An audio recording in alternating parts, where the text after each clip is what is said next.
Hi, I'm Cassie with Patriot Property Management. This is my friend Natasha, and today we're going to be talking about some of the top reasons that a landlord would get sued. So that sounds very scary. And I know that tenants are more informed probably than ever.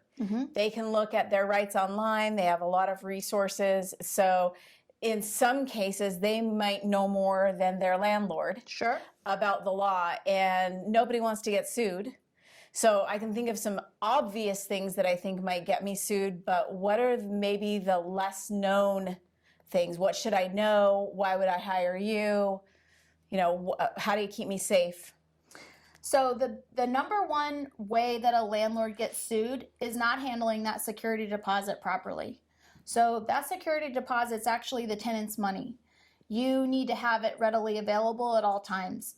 If you were the landlord and you didn't have a property manager and you just put that into your general fund and for some reason that tenant needs to move out, that's their money. Do you have that money set aside for them? Also, that money has to be returned in a certain amount of days. That money needs to go back to them in 14 days. And if there's any money that's going against that security deposit, we have to give an accounting of that. So that means when that tenant's moving out, we need to act quickly, get in there, do a walkthrough, let them know of any issues, give them a chance to fix any issues, and get them back their money as quickly as possible. Because a judge is always going to side with, not always, but most of the time they're going to side with that tenant and getting that money returned to them quickly. Got it. Okay, so what would be one other thing that I should be worried about? So maintenance issues, if it could lead to a health issue.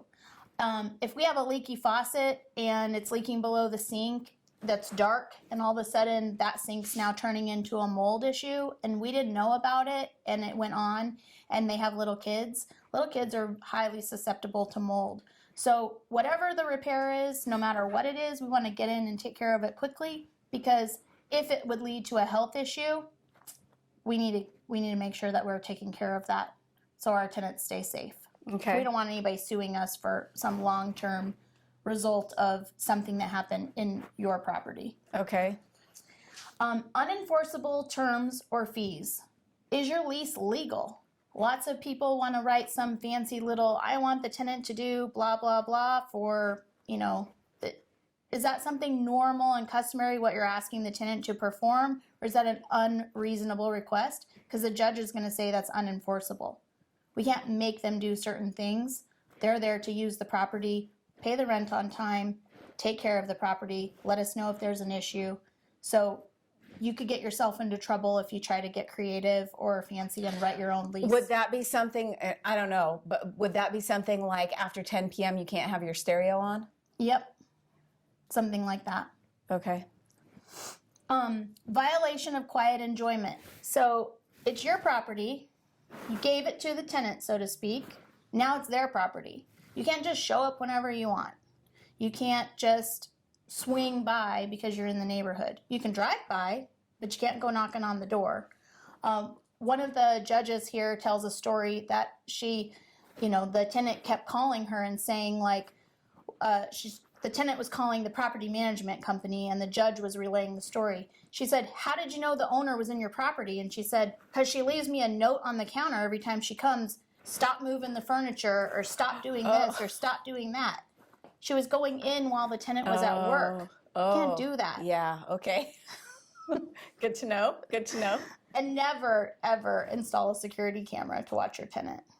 That's a no-no. Yeah. Okay. All right, those are all good. Unrealistic expectations. So when that tenant moves in, we're going to have a conversation. You and I have already had a conversation and we know how it's supposed to go. Now I'm going to have a conversation with the tenant. This is when your rent is due.